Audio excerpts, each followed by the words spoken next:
آپ نے جب ڈاکٹر نے ایک دفعہ آپ کو کیا کہ آپ کو ہارٹ اٹیک ہو سکتا ہے, آپ مر جائیں گے, آپ پرہیز کریں, آپ نے جان بوجھ کے نہاری نلیاں کھانا شروع کر دی کہ میں نے مر جانا ہے, میں نے تو مرنا ہے, کھا جاؤ, ٹھیک ہے نا. اور یہ جو اب جو صورتحال آ گئی ہے, میں آپ کو ایک بات بتا دوں, آئی ایم ایف پروگرام 30 جون کو ختم ہو جائے گا, اور آئی ایم ایف نے آپ کو قرض دینا ہے تو اس کو یقین دہانی ہونی چاہیے کہ اس کا قرض واپس ہو جائے. تو وہ اس وقت کیوں آپ کو قرض دے گا جب اس کو نظر آ رہا ہے کہ آپ جو ہے پھوکٹ ہو چکے ہیں, آپ کے پاس دو پیسے نہیں ہیں, نہ ریزرو میں نہ کچھ, تو وہ تو آپ کو سخت شرط لگوائے گا نا. تو ہم کیوں ان پہ الزام لگا رہے ہیں کہ وہ ہمیں ڈیفالٹ کی طرف لے کے جا رہے ہیں؟ ہم خود جا رہے ہیں, ہم خودکشی کر رہے ہیں, ہم نے خود جو ہے اپنے لیے, اپنے نصیب کے لیے خودکشی, یہ جو ہماری سیاسی پارٹیاں ماشاءاللہ بھی کر رہی ہیں, یہ کیا کر لیں گے اکتوبر تک, مجھے یہ بتائیں. پچھلے سال انہوں نے جب حکومت آئی تھی تو انہوں نے کہا تھا کہ ہمیں آئی ایم ایف کا پروگرام بحال کرنا ہے, اس لیے ہم حکومت نہیں توڑ رہے. اگست 29 کو انہوں نے بحال کر کے کیا کر لیا, اب پھر کہہ رہے ہیں کہ جی وہ آئی ایم ایف سے ضروری ہے. آئی ایم ایف تو آپ سے بات ہی نہیں کر رہا. نومبر کا پروگرام پینڈنگ, مئی آ چکا ہوا ہے, اور مئی کا بھی اپڈیٹ آ چکا ہوا ہے, تو آپ سے تو آئی ایم ایف سے بات ہی نہیں کرتی. اور پھر 1 جولائی جب آپ کا پروگرام ختم ہو جائے گا, دنیا کو پتہ لگے گا کہ یہ اب جو ہے ان کا نکاح ٹوٹ گیا آئی ایم ایف سے, اس کے بعد تو مزید آپ کو پیسے کوئی نہیں دے گا. تو اگر اس سے پہلے نئی حکومت نہیں آئی تو کون نیگوشیٹ کرے گا؟ اب مجھے ایک بات بتائیں, میں آپ کا آدھا منٹ اور لوں گا اگر آپ بس صرف یہ اہم بات ہے. فرض کریں کہ یہ اکتوبر میں کہتے ہیں کہ الیکشن ہونے چاہیے, اکتوبر میں الیکشن ہوتے ہیں, فرض کریں اگر ہو جاتے ہیں, تو اس کے بعد جب وہ بھی نئی حکومت آئے گی اس کو واپس سے پاور لینے میں 1 مہینہ لگتا ہے, پاور ٹرانسفر میں.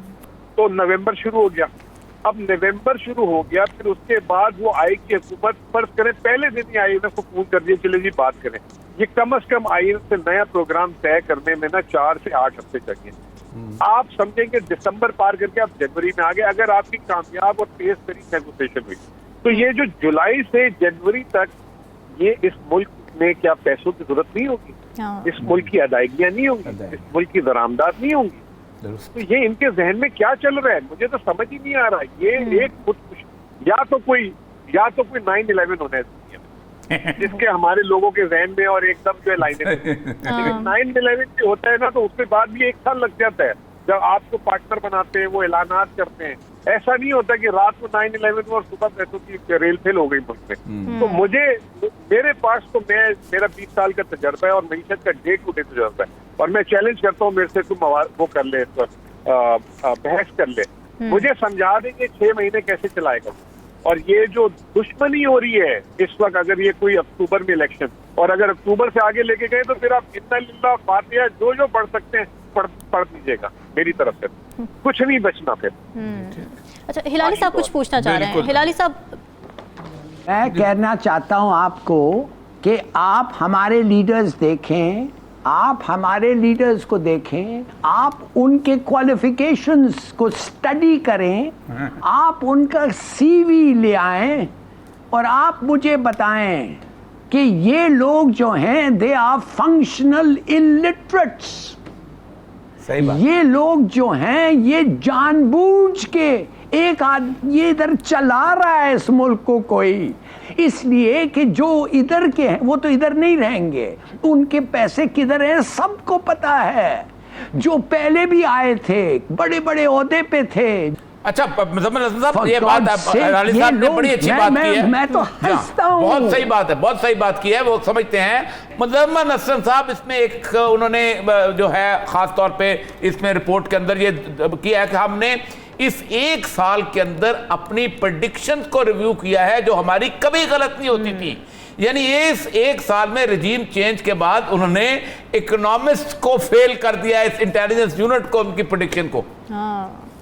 دیکھیں جی, میں یہی بتا رہا ہوں نا کہ ابھی پھر ایک اور دفعہ فیل ہوگی, کیونکہ ان کو ابھی بھی زمینی حقائق کا اندازہ نہیں ہے. اس وقت جو ہے, جو صورتحال ہے مارکیٹوں کی, کارخانوں کی, روزگار کی.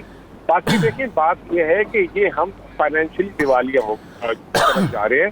اللہ کرے ایسا نہ ہو کہ ہم وہ فائنینشلی دیوالیے سے جو ہے دوسرے دیوالیے کی طرف, جس کی طرف ہلالی صاحب نے پوائنٹ آؤٹ کیا ہے, وہ انشاءاللہ تعالیٰ اس کو ہم شکست دیں گے. اسی لیے ہم بات کر رہے ہیں آپس میں, اور یہ احساس دلانے کی کوشش کر رہے ہیں. یہ جو ہے دیکھیں میں آپ کو ایک بات بتاؤں, یہ غلط فہمی میں بیٹھے ہیں اصل میں. یہ سمجھتے ہیں کہ 75 سال میں جب ایسا ٹائم آیا ہمیں کوئی نہ کوئی دنیا میں ملک بیل آؤٹ کر گیا ہے, چاہے 1998 ہے, چاہے 2008 ہے, پھر 18 ہے, اس سے پہلے بھی تھا. ٹھیک ہے نا, ان کے ذہن میں یہ ہے کہ ہمیں کوئی یہ اس پرانی سوچ میں بیٹھے ہوئے. اب دنیا جو ہے بہت کمرشلائز ہو چکی ہے.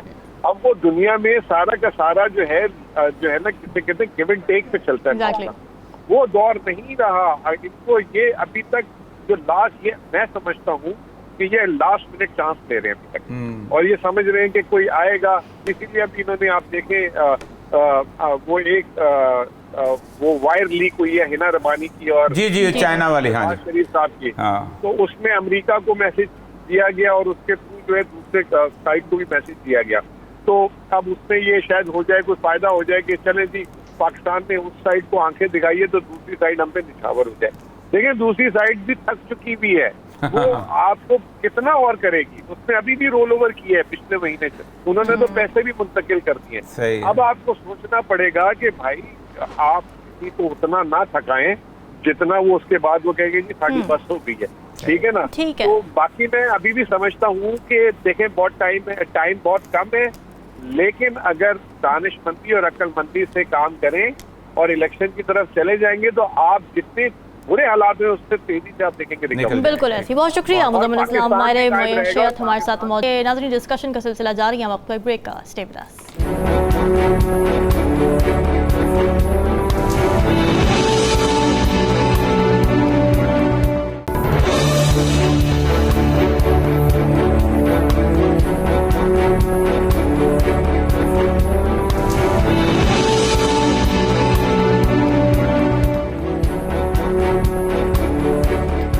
ناظرین, وزیر خارجہ بلاول بھٹو زرداری شنگھائی تعاون تنظیم کے اجلاس میں شرکت کے لیے وفد کے ہمراہ بھارتی شہر گوا پہنچ چکے ہیں. بھارت روانگی سے قبل اپنے سوشل میڈیا بیان میں انہوں نے کہا تھا کہ ان کا بھارت جانا یہ واضح کرتا ہے کہ پاکستان ایس سی او کو کتنی اہمیت دیتا ہے. اب ایس سی او کی اہمیت اور افادیت سے انکار ممکن نہیں ہے, لیکن پاکستان اور بھارت کے مابین کچھ اور معاملات بھی ہیں جن کو مد نظر رکھنا ضروری ہے, اور ان میں سب سے عام مسئلہ کشمیر اور مقبوضہ کشمیر کے سٹیٹس پر بھارت کی ہٹ دھرمی پر مبنی فیصلے ہیں. اور یہ صاحب اس پر دو طرح کے پوائنٹ آف ویوز آ رہے ہیں. ایک یہ کہ پاکستانی وزیر خارجہ کے دورے کو دو طرفہ نہیں بلکہ علاقائی تناظر میں دیکھا جائے, علاقائی تنظیم میں شرکت کرنا پاکستان کی مفادات سے جڑا ہوا ہے, جبکہ دوسرا نظریہ یہ کہ بھارت کے ساتھ کشمیر کے تنازع پر پاکستان کو سٹینڈ لینا چاہیے تھا, اجلاس کا بائیکاٹ کر دینا چاہیے تھا. آپ کسے انڈورس کرتے ہیں؟ دیکھیے نعیمہ احمد مہجور ہیں, بی بی سی کی بہت بڑی کورسپونڈنٹ رہی ہیں اور وہ بیسیکلی سری نگر سے تعلق رکھتے ہیں. انہوں نے بلاول کے دورے سے پہلے اپنا کالم لکھا ہے. اس کے کالم کے 4-5 لائنیں میں آپ کو پڑھ کے سنا سکتا ہوں.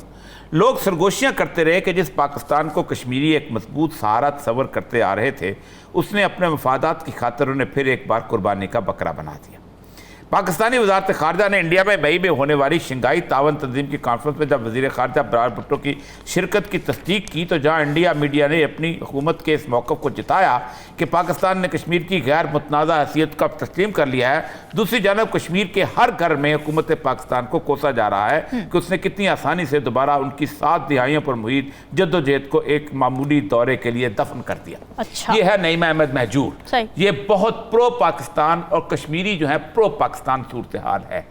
اس کے مقابلے میں ان کو بھیج کے ان کو کہا جا رہا ہے یہاں پر بڑے, ہمارے میں سوچ رہا تھا کہ رالی صاحب کے ساتھ بھی ان کو کام کیا, عبدالباسط جو تھے انڈیا میں پاکستان کے سفیر ہیں, انہوں نے بھی مخالفت کی کہ یہ جو آپ اس وقت وہاں پر جا رہے ہیں, انڈین میڈیا بنیادی طور پر اس کو اپنی جیت سمجھ رہا ہے. آپ نے طاہر اچھری صاحب سے آپ کھڑے ہو کے بیان تو دلا دیا کہ ہماری کشمیر کی پالیسی یہ ہے وہ ہے فلاں ہے, لیکن آپ کا وہاں پر ہندوستان کی سرزمین پر قدم رکھنا بنیادی اور اس حالات میں ختم کرنا کہ جب انڈیا کہہ رہا ہے وزیر خارجہ کہ میں نہیں ملوں گا آپ سے, آپ کا جانا بنتا ہی نہیں تھا.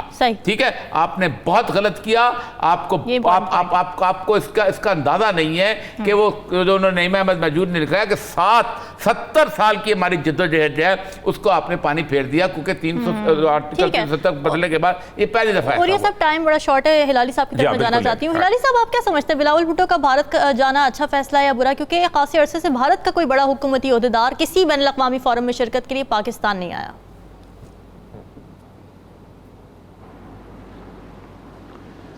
اس نے آپ کو دعوت دیا ہے. ایک آدمی آپ کو دعوت دیتا ہے, کہتا ہے آؤ بات کرنا ہے, چلے آپ کا اس کے ساتھ اتنا اچھا رابطہ نہیں ہے, رابطہ اچھا نہیں ہے, مگر وہ آپ کو دعوت دے رہا ہے اور آپ جا رہے ہیں. مگر آپ جانے کے پہلے وہ کہتا ہے کہ میں تو اس آدمی کو تو ملنا ہی نہیں چاہتا, میں تو کہتا ہوں یہ ٹیررسٹ کو سپورٹ کرتے ہیں, دہشت گردوں کو حمایت کرتے ہیں, ان سے تو میں تو بات بھی نہیں کروں گا.